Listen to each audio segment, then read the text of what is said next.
bem-vindos. Vamos então dar início aqui à explicação portanto, correção do exame prova modelo que fizeram no Cubo ano 2014-2015. Este vídeo vai ser apenas para esclarecer algumas dúvidas sobre as questões de escolha múltipla. Depois, mais tarde, será feito outro vídeo para as questões de desenvolvimento. Bom, começando aqui pela questão número 1. O que é que ela refere? Seja S o espaço de resultados associado a uma certa experiência aleatória, sejam A e B dois acontecimentos contidos em S, possíveis, incompatíveis e equiprováveis. Bom, começamos aqui logo por um conceito, ou por dois conceitos muito importantes. Incompatíveis e equiprováveis. Incompatíveis, o que é que significa? Portanto, temos aqui os incompatíveis e aqui os equiprováveis. O que é que significa incompatíveis? Ora, incompatíveis significa que a interseção entre A e B é igual a vazio. Vamos só escrever isso então aqui. Portanto, como A e B são incompatíveis, nós sabemos que A interseção B é igual ao vazio. Ou seja, probabilisticamente, a probabilidade de A interseção B é igual a zero.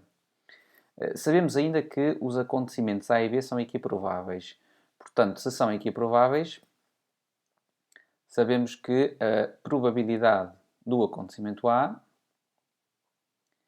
é igual à probabilidade do acontecimento B. Ora, utilizando estas duas informações, temos aqui uma informação, esta informação, aliás, aqui desdobra-se em duas, e temos aqui uma outra informação. Utilizando estas duas informações, o que é que nós podemos concluir? Portanto, eu quero saber o valor desta probabilidade. Vamos então pegar aqui nesta probabilidade do contrário de A condicionado a união contrário de B. Claro que o que eu devo fazer aqui é aplicar a fórmula da probabilidade condicionada. Ora, isto será igual à probabilidade do contrário de A interseção com A união B. Aproveito já agora para recordar, vou pôr aqui ao lado, para recordar a fórmula da probabilidade condicionada, que diz que a probabilidade de A sabendo B é igual à probabilidade do A interseção B sobre a probabilidade do acontecimento B. Bom, aqui no nosso caso, como podem ver, nós temos que o nosso A, que está aqui identificado como acontecimento A, no nosso caso é o contrário de A, e o acontecimento B, no nosso caso, é o A união B. Ok? Bom, aplicando a fórmula, então, tal como aqui está descrito, ficamos com a seguinte situação, portanto, P do contrário de A interseção A união B, sobre a probabilidade de A união B. Ora, o que será igual? Aqui teremos que aplicar a propriedade distributiva, portanto, ficamos com probabilidade contrário de A interseção A. Portanto, o que temos que fazer aqui é distribuir o contrário de A com o símbolo interseção, distribuir para o A e para o B. Portanto, ficamos com contrário de A interseção com o A e contrário de B interseção com o B. Contrário de A interseção com o B. Portanto, ficamos com contrário de A interseção com o B. Entre os dois, não é? Ficará a união. Ficará aquele símbolo que está ali. No fundo, esta propriedade é muito semelhante àquela que nós usamos na multiplicação e na adição. A aplicação da propriedade distributiva da multiplicação em relação à adição. É muito semelhante.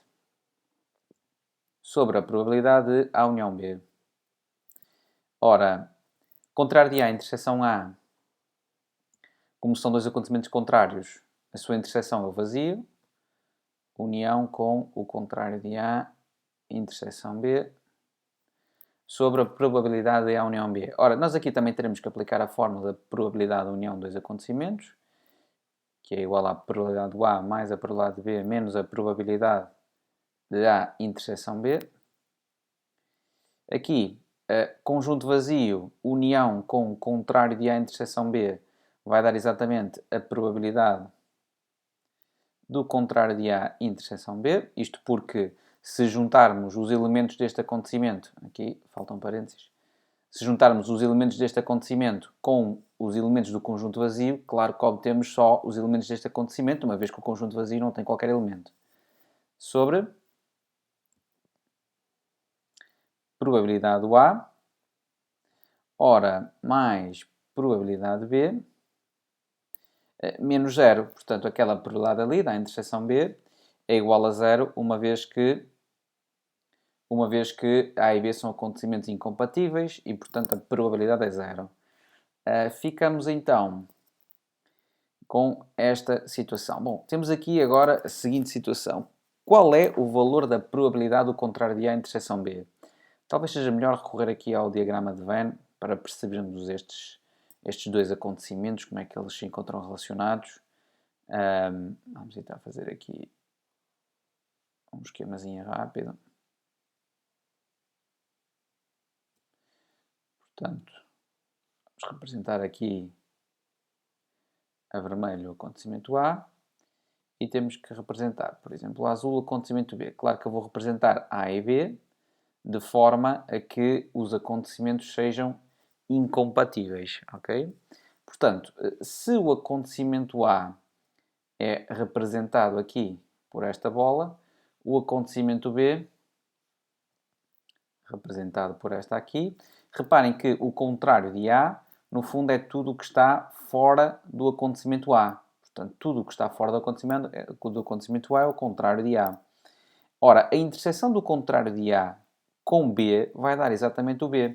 Eu vou representar aqui a cinzento o contrário de A. Portanto, o contrário de A é tudo aquilo que está fora do acontecimento A. Portanto, toda esta região aqui representa o contrário de A.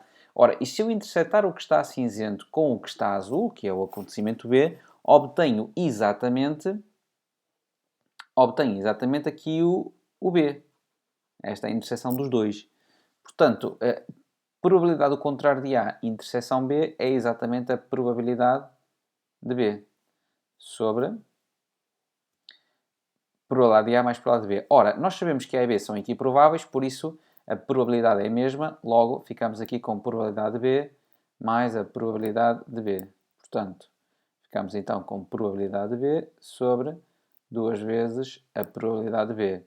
Ora, isto dá, naturalmente, um meio, o que implica que a opção correta é a opção C. Bom, passando agora aqui para o exercício 2. No exercício 2, vou só aqui apagar a resolução do exercício 1. Relativamente ao exercício 2, o que é que nós temos? Diz o seguinte: as classificações obtidas a nível nacional no exame de matemática em 2014, numa escala de 0 a 20, seguem uma distribuição normal de valor médio 12 e desvio padrão 2. Portanto, temos então uma variável x, vou já começar por definir essa variável, a variável x que representa então as classificações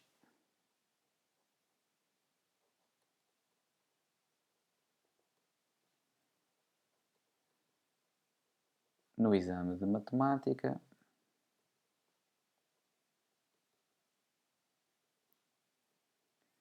de 2014.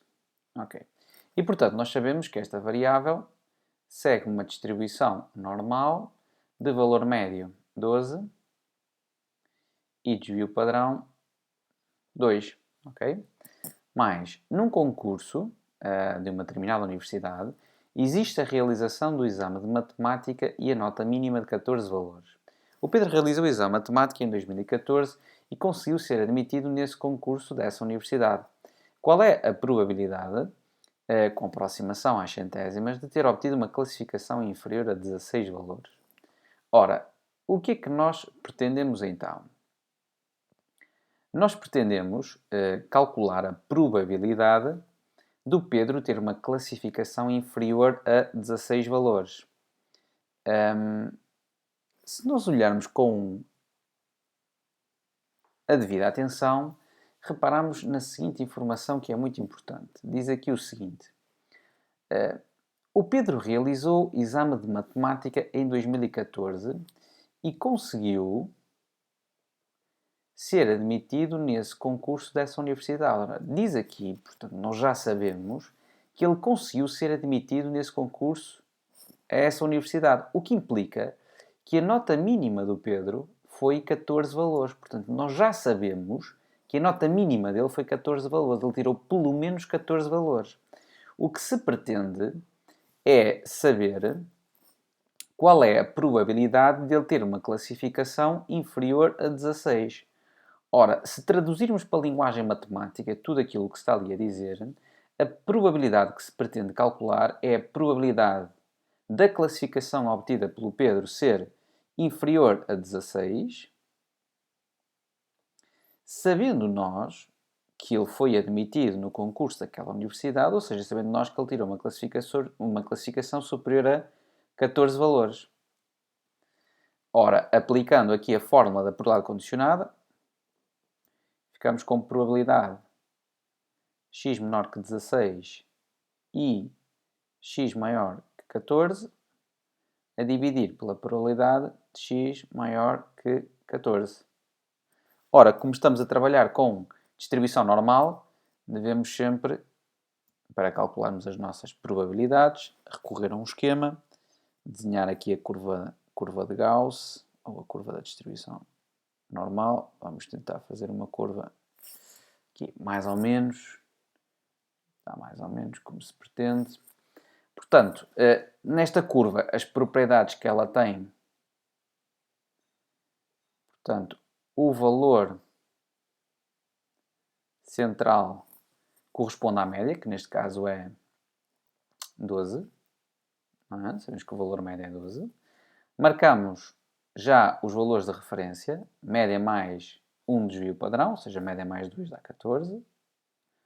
Depois temos aqui a média mais 2 desvios padrões e a média mais 3 desvios padrões. Fazemos o mesmo do outro lado, média menos 1 desvio padrão, média menos 2 desvios padrões e média menos 3 desvios padrões. Ora, a probabilidade que se pretende aqui, no numerador da fração, é a probabilidade de x menor que 16 e x maior que 14. Portanto, o que se pretende é a probabilidade da classificação, podemos ler aqui em português, ser inferior a 16 e ser superior a 14. Portanto, estamos a falar, ou estamos aqui a pedir, o valor desta área. Ora, como este valor que aqui está corresponde à média mais 2 desvios padrões, e como aquele valor que ali está corresponde à média mais um desvio padrão, utilizando os valores de referência, o que é que nós podemos dizer então? Ora, nós, para calcularmos o valor desta área, o que é que podemos fazer? Podemos usar então metade dos 95,45. 95,45 é o valor da área correspondente, ou da probabilidade correspondente à variável estar entre 8 e 16. Portanto, esta área que aqui está, eu vou arriscar, esta área que aqui está, no fundo corresponde aos 95,45. Considerando metade, estamos apenas a considerar esta metade que está daqui para a frente, ou seja, entre 12 e 16 é metade dos 95,45, e essa metade, se retirarmos aqui esta metade, que corresponde à metade dos 68,27, ficamos com a área pretendida. Portanto, então, o que nós temos que fazer para calcular esta probabilidade é, à metade dos 95,45, retirarmos metade dos 68,27. Portanto, o que nós estamos aqui a fazer é, eu vou recapitular, para quem ainda não entendeu, o que nós estamos aqui a fazer é, no fundo, é esta probabilidade, não é? Estamos a retirar esta probabilidade aqui, ficando nós exatamente com aquela que queremos, que é a probabilidade da variável estar entre 14 e 16. só aqui recuar. Bom, portanto, fazendo aqui as continhas, chegávamos à conclusão, portanto isto dá aproximadamente 0,86, o que implica que a opção correta é a opção A. Tá bom? Passando agora para o exercício 3. O exercício 3. Portanto, o exercício 3, vou só aqui apagar o que está feito aqui do exercício 2.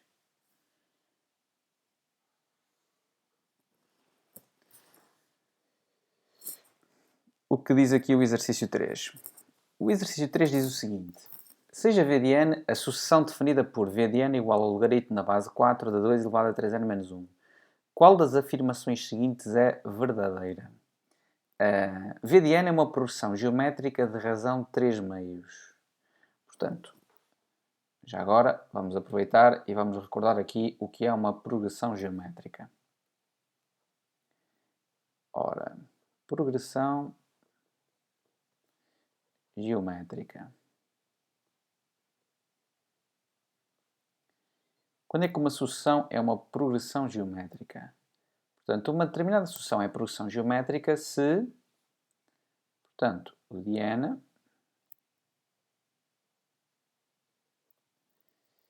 é uma progressão geométrica se a razão entre dois termos consecutivos, a de n mais 1 sobre a de n, for igual a uma constante.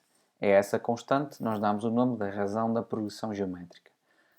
Vamos verificar então se v de n é uma progressão geométrica. Ora, para isso é necessário que v de n mais 1 sobre v de n, a razão entre dois termos consecutivos, seja igual a uma constante, neste caso, a constante que se pretenda é que seja igual a 3 meios.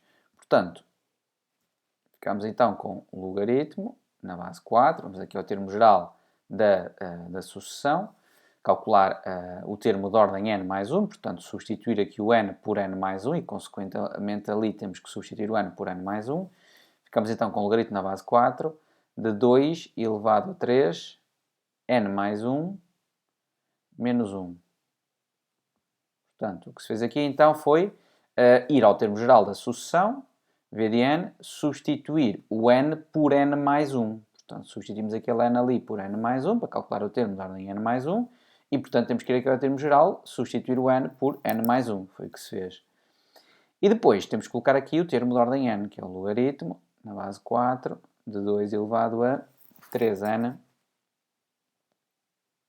menos 1. Ora, simplificando, ficamos então com o logaritmo na base 4 de 2 elevado a 3n, portanto 3n mais 3 menos 1, 3n mais 2. E aqui ficamos com o logaritmo na base 4 de 2 elevado a 3n menos 1. Portanto, como é que agora nós vamos simplificar aqui esta expressão? De certa forma, esta expressão, podemos simplificá-la de facto, não é fácil, dá para simplificar, mas logo se vê que não será uma progressão aritmética, ou geométrica, peço desculpa, pois a razão aqui entre estes dois termos nunca será constante. De qualquer forma, poderemos fazer isto. Atendendo, não há regra para dividir logaritmos, e, portanto, como não há essa regra para dividir logaritmos, não há muito mais aqui a simplificar. Poderíamos fazer aqui, por exemplo, aqui poderíamos fazer o seguinte. Eu não queria estar a complicar, mas para quem é curioso, fica aqui então a resolução. Portanto, a ideia é tentar escrever este 4 que está aqui numa potência de base 2, a base do logaritmo escrever numa potência de base 2, o 4 é o 2 ao quadrado, depois aqui ficamos com 2 elevado a 3n mais 2, fizemos o mesmo no logaritmo de baixo, fica o logaritmo de 2 ao quadrado 2 elevado a 3n menos 1. O que podemos fazer agora? Bom, como temos aqui a base do logaritmo e a base do logaritmo, peço desculpa, aqui a expressão que está dentro do logaritmo são duas potências na mesma base, neste caso base 2, podemos dividir, para obter o valor do logaritmo, podemos dividir aqui o 3n mais 2 por 2, podemos dividir os expoentes. Portanto, ficamos com 3n mais 2 sobre 2. Fazendo o mesmo aqui, ficamos com 3n menos 1 sobre 2. Eu sei que esta propriedade que estou aqui a utilizar, vocês em princípio não falaram na escola, mas é uma propriedade válida dos logaritmos. Há alguns livros que falam sobre ela. Portanto, aqui estes dois cortam. Ficamos então com 3n mais 2 sobre 3n menos 1.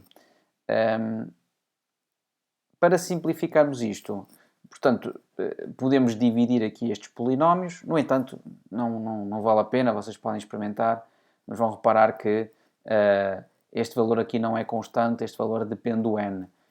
Portanto, vocês atribuindo dois valores diferentes a n, vão reparar que dá dois valores diferentes esta razão e, portanto, nunca será constante. Não teremos, então, a progressão geométrica. Se experimentarmos o caso da opção de v de n é uma progressão aritmética de razão de 3 meios, reparem que aí já vai funcionar. Eu só vou escrever a definição da progressão aritmética. Portanto, progressão aritmética.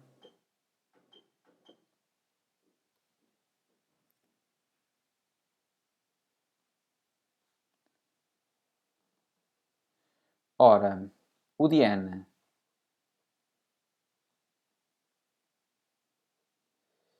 é uma progressão aritmética se a diferença entre dois termos consecutivos for igual à razão. Ou seja, a diferença entre dois termos consecutivos é constante, não depende de n, e, portanto, é esse valor, essa diferença, nós chamamos a razão da progressão aritmética.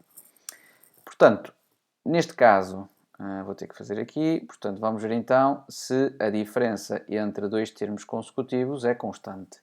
Ora, o v de n mais 1, atendendo ao termo geral da sucessão, vai ser dado pelo logaritmo na base 4, fazemos o mesmo que fizemos aqui, de 2 elevado a 3, ora, n mais 1, menos 1, menos o v de n, que é o logaritmo na base 4, de 2 elevado a 3n menos 1. Ficamos então com o logaritmo na base 4, de 2 elevado, aplicando ali a propriedade distributiva, ficamos com 3n mais 3 menos 1, portanto 3n mais 2, menos o logaritmo na base 4, de 2 elevado a 3n menos 1. Atendendo às propriedades dos logaritmos, uma vez que temos aqui logaritmos da mesma base a subtrair, ficamos com o logaritmo na base 4 de 2 elevado a 3n mais 2 sobre 2 elevado a 3n menos 1, que por sua vez, ora, estamos aqui com um bocadinho de falta de espaço, vou tentar colocar aqui, que por sua vez será igual ao logaritmo na base 4 de, ora, o que é que nós podemos fazer aqui? Como estamos a dividir duas potências com a mesma base, base 2, atendendo à regra da divisão de potências com a mesma base, dá-se a mesma base e subtraem-se os expoentes. Portanto, ficamos com 3n mais 2 menos 3n menos 1. Ora, ficamos então com o logaritmo na base 4 de, ora, 3n menos 3n acaba por cortar, 2 menos 1 dá 1. Portanto, ficamos com... ok, portanto, menos com menos dá mais 1, 2 dá 3. Portanto, 2 ao cubo. Assim é que é. Vou só aqui apagar para ver se ganho aqui algum espacinho. Ficamos então, portanto, aplicando a mesma propriedade que apliquei aqui, escrevo a base deste logaritmo em potência de base 2, porque tenho a expressão dentro do logaritmo também em potência de base 2. Ficamos aqui com 2 ao quadrado, 2 ao cubo. Bom, e agora é só dividir o 3 pelo 2. Dividir ali os expoentes, eu só vou assinalar isso rapidamente. Temos aqui o 3, aqui o 2. Portanto, ficamos com 3 sobre 2. Bom, e de facto, provamos assim que V de n é uma progressão aritmética de razão de 3 meios, pois a diferença entre dois quaisquer termos consecutivos é sempre constante e igual a 3 meios. Pronto. Passando agora para a opção correta, já agora, vamos assinalar, é a opção D. Passando agora para o exercício 4. O exercício 4.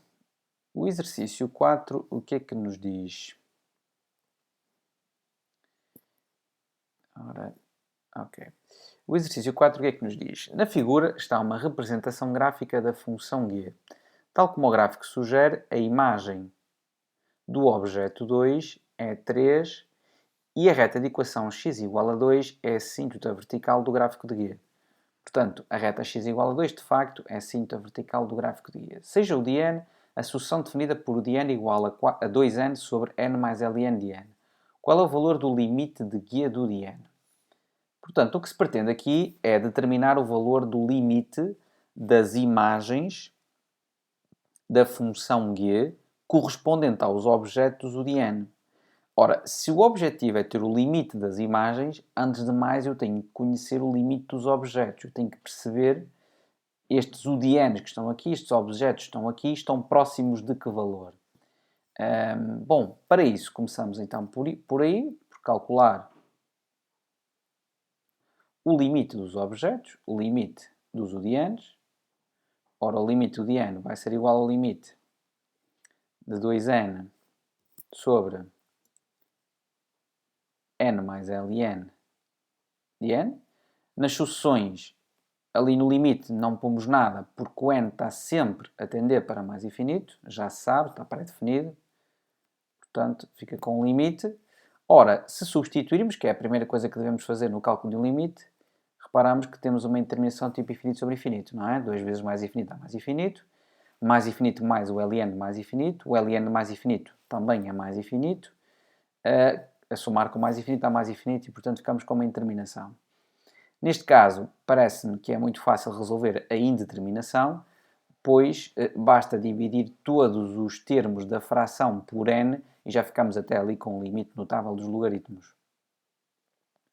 Portanto, ficamos com, ora, dividimos o 2n por n, dividimos o n por n, aqui houve um erro, dividimos o n por n e dividimos o ln de n por n. Também dividimos todos os termos, claro. Ficamos com o limite, quando o n tende para mais infinito, de, ora, estes cortam, estes também, portanto ficamos com 2 sobre 1 mais o ln de n sobre n. Ora, este que está aqui é um limite notável. Nós sabemos que, só aqui já agora, tomar aqui nota, que o limite do ln de x sobre x, quando o x tende para mais infinito, é igual a 0. Para ser sincero, e se eu quiser ser muito específico, é um 0 mais, na verdade. Podem experimentar, basta ir à calculadora, calcularem, por exemplo, o ln de um número muito grande, o ln de 1000 a dividir por 1000, vão ver que dá um número muito próximo de 0, mas positivo, não negativo. E também dá para perceber isso facilmente, porque o ln de um número muito grande é um número positivo a dividir por outro número positivo, positivo a dividir por positivo dá positivo naturalmente. Portanto, este ln de n sobre n, o limite do ln de n sobre n, quando o n tende para mais infinito, dá 0, um 0 mais. Por acaso aqui é muito importante decidir se é um 0 mais ou é um 0 menos. Porquê que é importante? Porque nós estamos a calcular o limite dos objetos. E como eu estou a calcular o limite dos objetos, é muito importante eu saber se os objetos estão a aproximar de um determinado valor por valores superiores ou por valores inferiores. Já vamos ver daqui a pouco, mais concretamente, o que eu quero dizer com isto. Ora, 0 mais então, 1 mais 0 mais. Portanto, se ao número 1 somarmos um número ligeiramente superior a 0, ficamos com um número ligeiramente superior a 1. E agora aqui é que vinha o cuidado que era preciso ter. Eu estou aqui a dividir 2 por um número ligeiramente superior a 1. Podem experimentar na máquina. Se dividirem 2 por um número ligeiramente superior a 1, vão ver que esse número dá ligeiramente inferior a 2. Ok? Por isso, o que eu concluí aqui é que os meus UDNs, ou seja, os meus objetos, estão-se a aproximar cada vez mais de 2, mas por valores inferiores a 2.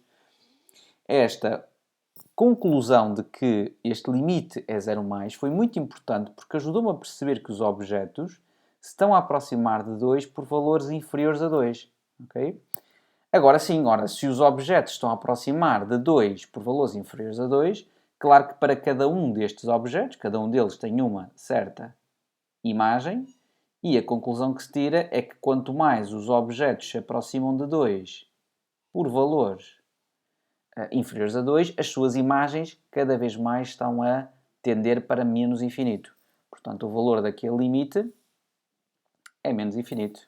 Portanto, concluímos assim que o limite de guia do Diane é, no fundo, o limite de guia de x quando o x tende para 2 menos, certo? Porque os x são os UDNs e eles estão cada vez mais próximos de 2 por valores inferiores a 2 e, portanto, o valor deste limite é menos infinito. A opção correta é a opção C.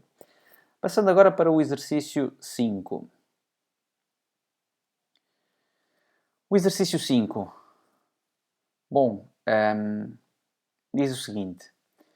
Sabe-se que a função f tem um máximo em x igual a menos 2, um mínimo em x igual a 4 e que f duas linhas de 0 é igual a 0. Portanto, a segunda derivada no ponto de abscissa 0 vale 0. Em qual das figuras pode estar parte da representação gráfica da função f', função derivada de f? Ora, portanto, o que é que se pretende aqui? Escolher o gráfico da função derivada da função f.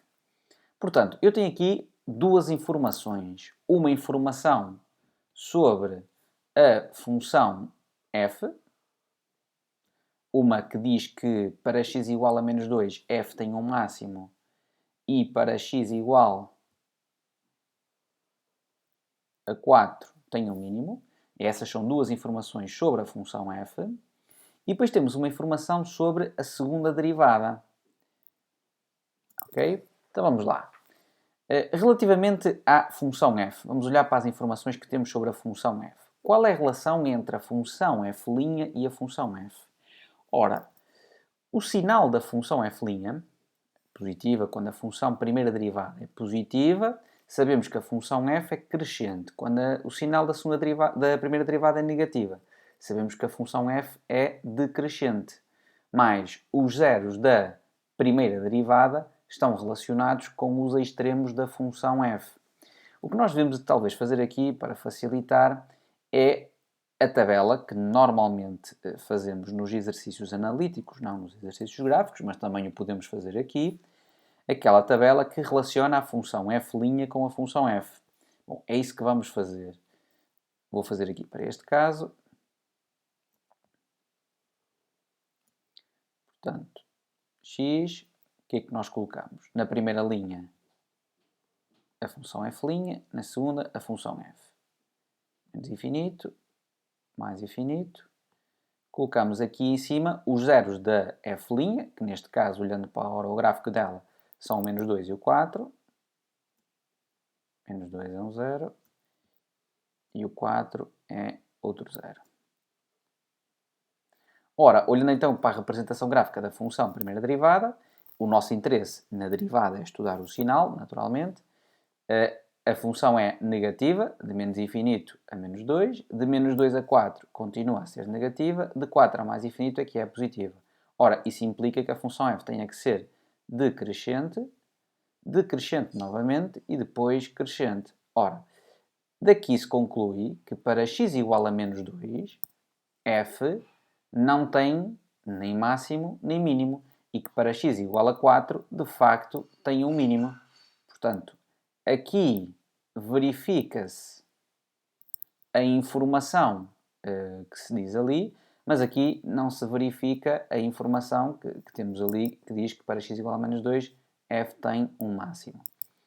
No caso da opção B, por exemplo, o que é que nós temos aqui? Ora, vamos fazer o mesmo quadro que fizemos ali.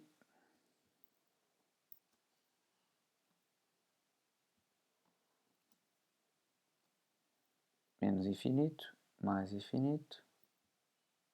Portanto, os zeros. Bom, aqui temos mais zeros, talvez seja melhor colocar um quadro maior um pouco.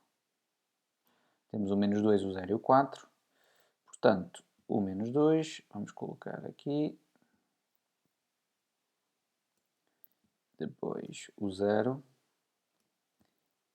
e o 4. Portanto, temos aqui os zeros da derivada. Sinal, a derivada é positiva, de menos infinito a menos 2. De menos 2 a 0 é negativa. De 0 a 4 é positiva. E de 4 a mais infinito é negativa. Ora, então a função f é crescente, decrescente, crescente, decrescente, o que implica que para x igual a 4, f tem um máximo, e que para x igual a menos 2, f também tem um máximo. Ora, o que não se verifica, diz aqui que f tem um mínimo para x igual a 4 e não um máximo, tal como aqui se está a indicar. Portanto, esta não é a opção correta também. Relativamente à opção C, à opção D. Ora, se fizermos o mesmo para a opção... Já aqui.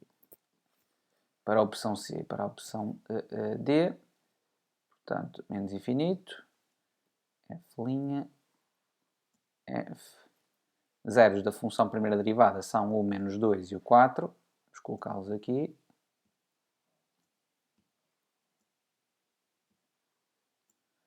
Mais infinito. Temos aqui, então, aqui os zeros da derivada.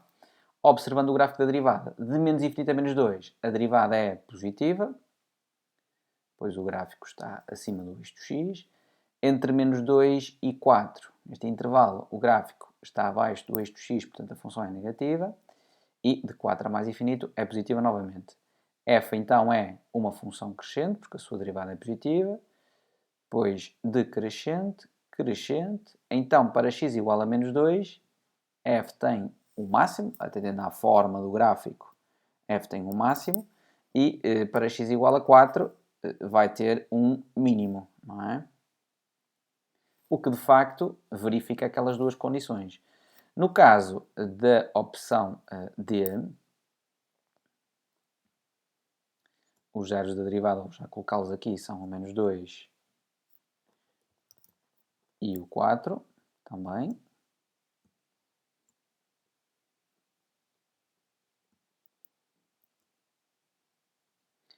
Portanto, são estes dois aqui. De menos infinito a menos 2, a derivada é positiva. De menos 2 a 4 é negativa. De 4 a mais infinito é positiva novamente. Portanto, a função f é crescente, decrescente, crescente. Então, temos aqui um máximo. E aqui temos um mínimo. Ora, também verifica esta opção D, aquela condição ou aquelas condições que temos aqui sobre a função f. Bom, quem vai desempatar entre a C e a D é esta informação aqui da segunda derivada. A questão é, qual é a relação que existe entre a segunda derivada e a primeira derivada, já que nós queremos saber qual é o gráfico da primeira derivada. A relação que existe entre f' e f duas linhas, no fundo é a mesma que existe entre f e f'. Portanto, se pensarmos um pouco, a função f duas linhas é a derivada da função f'. Ora, sendo assim, se aqui estamos a dizer que f duas linhas de 0 é igual a 0, então significa que a função f' terá um extremo, um máximo ou um mínimo, para x igual a 0. Podemos pensar assim, ou pensar de outra forma, que é o declive da reta tangente ao gráfico da f' no ponto de abscissa 0 é 0. Portanto, é uma reta horizontal. Bom, vamos lá ver se eu vou aqui conseguir esclarecer melhor esta situação. Portanto, a função f duas linhas, no fundo é a função derivada da função derivada. E tal como nós sabemos, a derivada de uma função, os seus zeros, correspondem normalmente aos extremos da função primitiva. Ou seja, significa isto que a derivada, os zeros da derivada, ou seja, da segunda derivada, corresponderão aos extremos da função f'. E como nós podemos ver aqui neste caso, a função f' tem um máximo relativo para x igual a 0. E, portanto, a derivada desta função f' no ponto x igual a 0 terá que ser 0. Enquanto que aqui, neste caso, não se verifica isto, no caso da opção D. Logo, a opção correta é a opção C. Passando agora para o exercício 6. No exercício 6, o que é que nós temos? Este é, provavelmente, na minha opinião, o exercício mais difícil do exame. Diz o seguinte. Na figura estão representados parte do gráfico de uma função g, a reta R, a assíntota oblíqua do gráfico de g, definida quando o x tende para menos infinito, portanto, é quando o x tende para menos infinito que a função g, o gráfico de g está a se aproximar cada vez mais da reta R, e a reta S, que é perpendicular à reta R. Portanto, estas duas retas são perpendiculares. Sendo α a amplitude do ângulo formado pela reta S e o semi-eixo negativo ao x, está ali representado, sabe-se que cosseno de α é igual a 3 raiz de 10 sobre 10 e que a reta R interseta o eixo OY no ponto da ordenada 1. Sim, senhor, a reta R interseta o eixo OY no ponto da ordenada 1. Qual é o valor deste limite? Limite quando x tende para menos infinito de 3x² sobre g de x menos x. Ora, este limite, que é o que nós queremos calcular, ficamos a pensar que o ideal seria conhecer a expressão analítica da função g, algo que nós não conhecemos. No entanto, como a função g, à medida que x tende para menos infinito, se aproxima cada vez mais da reta R, se tivéssemos a equação desta reta R, talvez tivéssemos uma ideia ou conseguíssemos descobrir o valor deste limite. Pois a função g está muito próxima da reta R e, portanto, tem aproximadamente o mesmo comportamento que a reta R.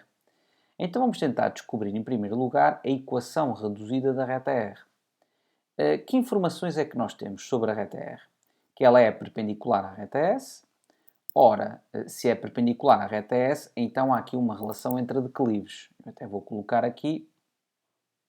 Portanto, como a reta R é perpendicular à reta S, então, como foi estudado no 11º ano, o declive da reta R é igual a menos 1 sobre o declive da reta S. Ora, sendo assim, se eu descobrir o declive da reta S, já tenho o declive da reta R, como também tenho a ordenada na origem da reta R, fico com a sua equação reduzida. A questão é, e qual é o declive da reta S? O que é que eu sei sobre ela? Sei que o ângulo que ela faz com semi-eixo negativo ao x é α. Olhando para a figura, isto faz-me lembrar a inclinação da reta. É um pequeno problema. É que a inclinação da reta não é o ângulo que a reta faz com o semi-eixo negativo ao x. É o ângulo que a reta faz com o semi-eixo positivo ao x. Portanto, este ângulo que aqui está, okay, é que é a inclinação da reta. Ora, portanto, então a inclinação da reta, neste caso, será dada por π menos α. Já que este ângulo aqui é π radianos, por 180 graus, menos α, mas menos este pedacinho, ficamos então com π menos α. Este que está aqui representa então a inclinação da reta. Nós sabemos também, do 11º ano, que existe uma relação entre a inclinação da reta e o declive da reta. Sabemos que a tangente da inclinação da reta, ou seja, neste caso, π menos α, é igual ao declive da reta. Ok? Então, temos aqui dois conceitos muito importantes do 11º ano. Retas perpendiculares têm declives simétricos e inversos e que a tangente da inclinação de uma reta é igual ao declive da reta. Ora, portanto, então para descobrirmos qual é o declive da reta S, vamos precisar de calcular a tangente de π menos alfa. Então vamos começar por aí. Vou fazer aqui uns cálculos auxiliares. Ora, a tangente de π menos alfa é igual, fazendo a redução ao primeiro quadrante. Rapidamente vamos fazer aqui, ou tentar fazer o círculo trigonométrico. Representar a reta da tangente, que é a reta x igual a 1. Se tivermos então aqui um ângulo alfa, o π menos alfa, que ângulo é este? Portanto, π menos alfa é um ângulo que fica no segundo quadrante. Portanto, o π está aqui, menos alfa, se andarmos alfa no sentido contrário, no sentido direto, no sentido dos ponteiros do relógio, ficamos aqui com o ângulo do segundo quadrante. Portanto, π menos alfa é do segundo quadrante. A tangente, nesse caso, para ângulos do segundo quadrante, é negativa. Está aqui representada, nesse caso. E, portanto, ficamos aqui com menos tangente de alfa. Ok?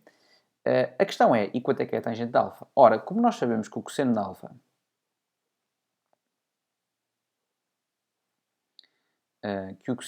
é igual a 3 raiz de 10 sobre 10, e como existe sempre relações entre as três razões trigonométricas, usando a fórmula tangente ao quadrado de alfa mais 1 igual a 1 sobre cosseno ao quadrado de alfa, como já sabemos o valor do cosseno de alfa, vamos descobrir o valor da tangente de alfa.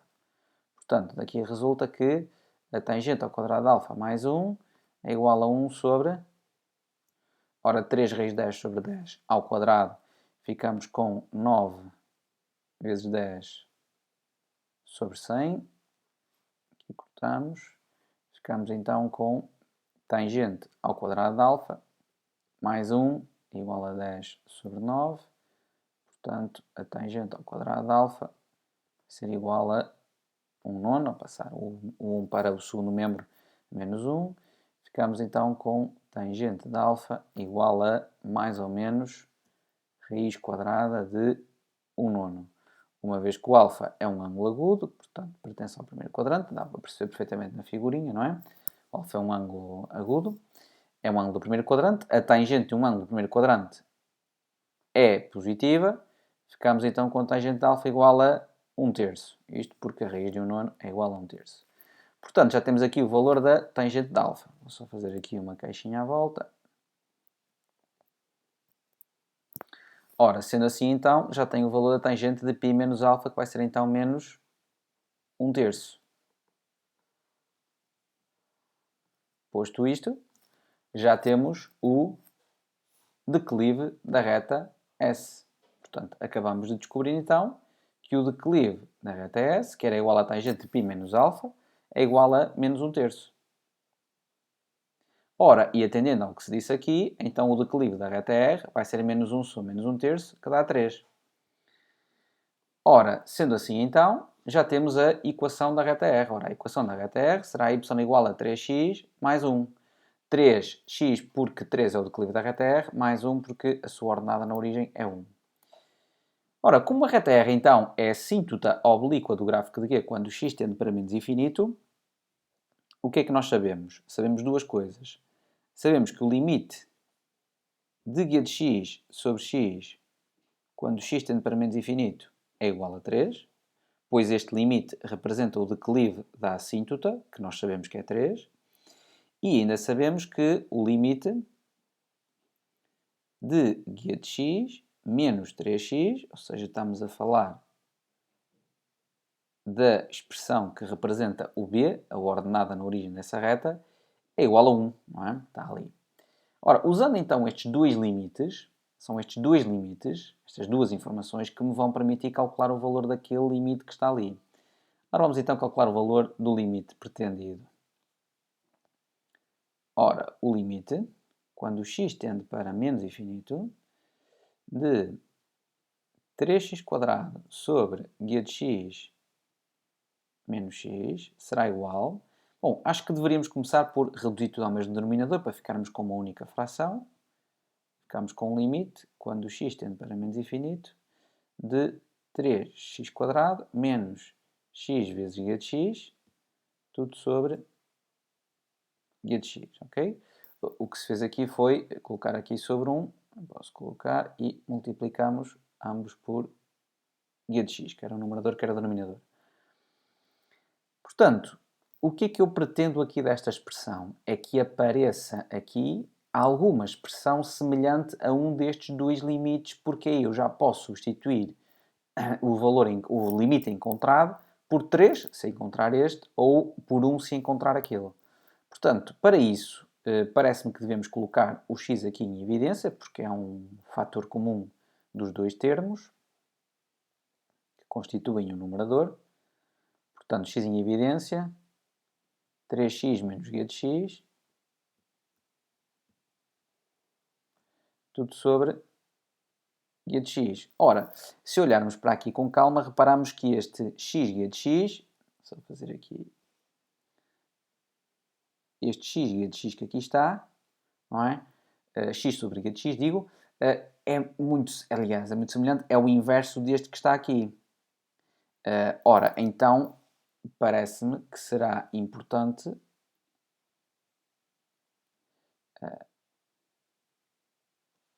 separar aqui este x sobre guia de x deste 3x menos guia de x. Portanto, ficamos com x sobre guia de x vezes 3x menos guia de x. Ok? Aliás, reparem que se multiplicarmos aqui esta fração por esta fração, porque aqui também está sobre 1, se multiplicarmos, reparem que ficamos exatamente com aquela expressão. E, portanto, isto vai ser igual ao limite, quando x tende para menos infinito. Aqui, como queremos inverter esta fração, porque o nosso interesse é ter guia de x sobre x e não x sobre guia de x, colocamos então 1 sobre guia de x sobre x. Vezes o limite, quando x tende para menos infinito, de 3x menos guia de x. Ora, isto vai ser então igual a este limite, o limite de guia de x sobre x quando x tende para menos infinito. Nós já sabemos que é 3, podemos substituir então por 3, ficamos com 1/3 vezes. Este caso aqui, reparem que nós queremos agora o limite de 3x menos guia de x. Nós temos aqui exatamente o simétrico disso, o limite de guia de x menos 3x. Ora, se o limite de guia de x menos 3x é igual a 1 quando x tende para menos infinito, o limite do simétrico, isto é, de 3x menos guia de x, que é o que temos aqui, será igual a menos 1. Portanto, vezes menos 1, o que dará menos 1/3. Ok? Sendo assim, a opção correta é a opção A. Passamos agora para o exercício 7. O exercício 7 diz o seguinte. Considera no referencial ortonormado ao x, y, z o plano alfa de equação 2x mais 2y mais 2z igual a 5 e a reta R definida pela condição x igual a y igual a z. Qual é a posição relativa da reta R e do plano alfa? Relembrando aquilo que já falamos no 11º ano,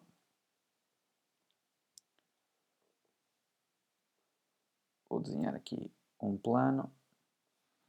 Portanto, um plano e uma reta são, neste caso, a reta é paralela ao plano.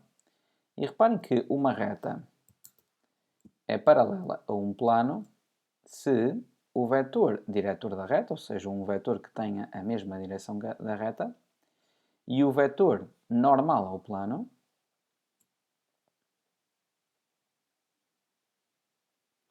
da reta, vou aqui dar um nome à reta, a reta R e o plano alfa, a reta R é paralela ao plano alfa, se os vetores diretor da reta e normal ao plano são perpendiculares. Okay? Portanto, a reta R é paralela ao plano alfa se o vetor diretor da reta R é perpendicular ao vetor normal do plano alfa. Ou seja, se e somente se o produto escalar entre os vetores é igual a 0. No caso da reta ser perpendicular ao plano,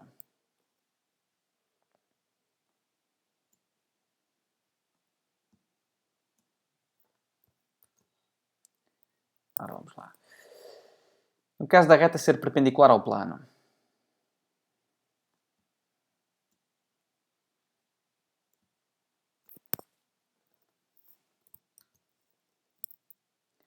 Ora, a reta é perpendicular ao plano, reparem, se o vetor diretor da reta e o vetor normal do plano são colineares, têm a mesma direção. Okay? Portanto, a reta, só escrever, a reta e o plano são perpendiculares, a reta R é perpendicular ao plano alfa, se o vetor U e o vetor N são colineares, isto é, têm coordenadas múltiplas. O vetor U é um kn, é o dobro do vetor N, é o triplo, é um múltiplo do vetor N, para algum k real.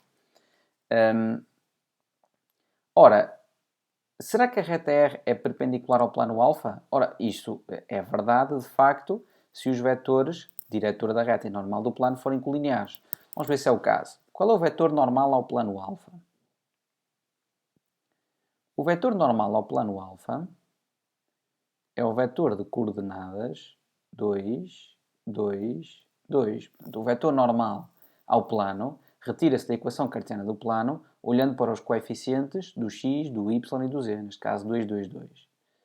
O vetor diretor da reta é o vetor u, neste caso de coordenadas 1, 1, 1. Porquê?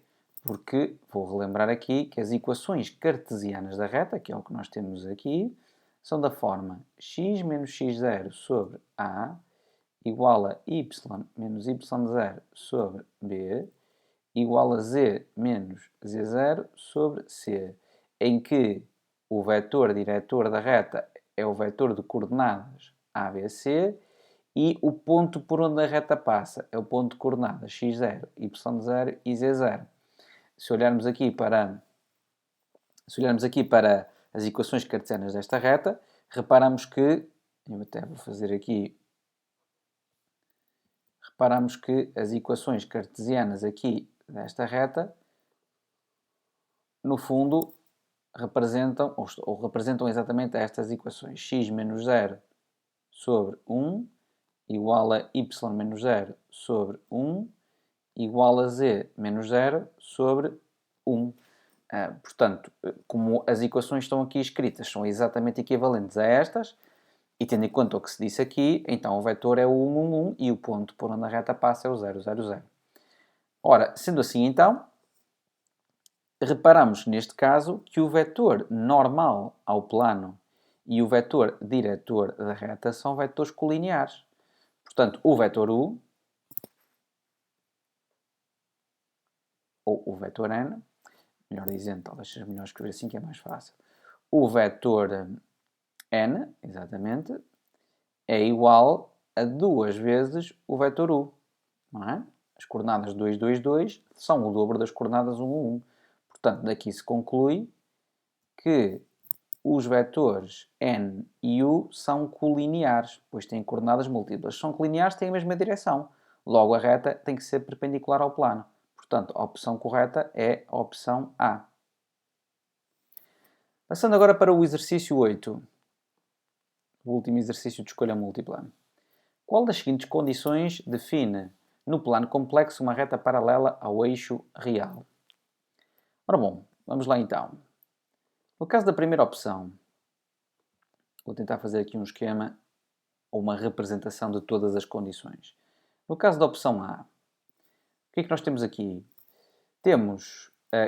Queremos todos os complexos cujo argumento de z menos 2 mais i seja igual a π. O que é que esta condição define? Uma semirreta com origem no 2 menos i. Atenção que temos sempre que colocar, portanto, uma expressão deste género, temos sempre que ter o cuidado de que a origem da semirreta não está no menos 2 mais i, mas sim no 2 menos i, no simétrico do que está ali escrito. E, portanto, o 2 menos i, 2 real, menos 1 de imaginário, é este ponto que aqui está. Fazemos uma espécie de uma translação do referencial para este ponto, ou seja, quase como se a origem do referencial passasse a ser ali o ponto de coordenadas 2 menos 1 e, portanto, queremos então os complexos têm argumento π. Ora, argumento π são estes complexos que estão deste lado.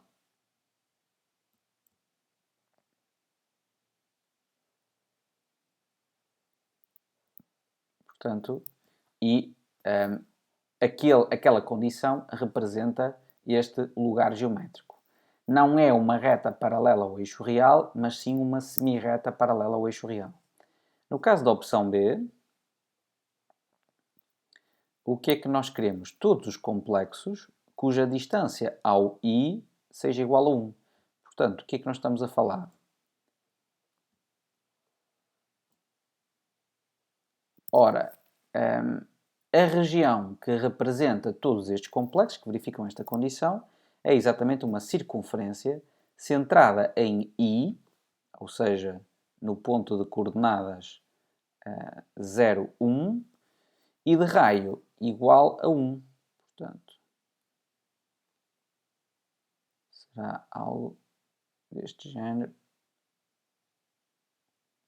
Portanto, os pontos que estão aqui sobre esta circunferência centrada no ponto 0, 1 e de raio 1 são os pontos que estão aqui, são os pontos correspondentes a esta condição. No caso do C, a opção C, como não se encaixa em nenhuma das 4 condições estudadas, as mais comuns, e as 4 são as circunferências, definidas por condições deste género, módulo igual a número, são as mediatrizes de segmentos de reta, que são condições deste género, módulo igual a módulo, retas paralelas aos eixos coordenados, não temos nenhuma condição desse género, mas são da forma real de Z igual a A, imaginário de Z igual a B, portanto, aqui teríamos uma reta vertical de equação x igual a A e aqui uma reta horizontal de equação y igual a B. Portanto, temos uma outra, a quarta, que são as semirretas, que são dadas por condições desta forma, argumentos de complexo igual a um determinado ângulo. Como esta condição que está aqui não se encaixa em nenhuma dessas 4, as 4 mais comuns, a única forma de compreendermos qual é o lugar geométrico definido por esta condição é transformarmos aqui a condição de variável complexa em variável real. Portanto, o que devemos fazer então, ora, é transformar esta condição de variável complexa em variável real, transformando o z em x mais y. Portanto, aqui o conjugado z fica x menos y igual a 0. Este corta com este, ficamos com 2x igual a 0 e, portanto, ficamos com x igual a 0.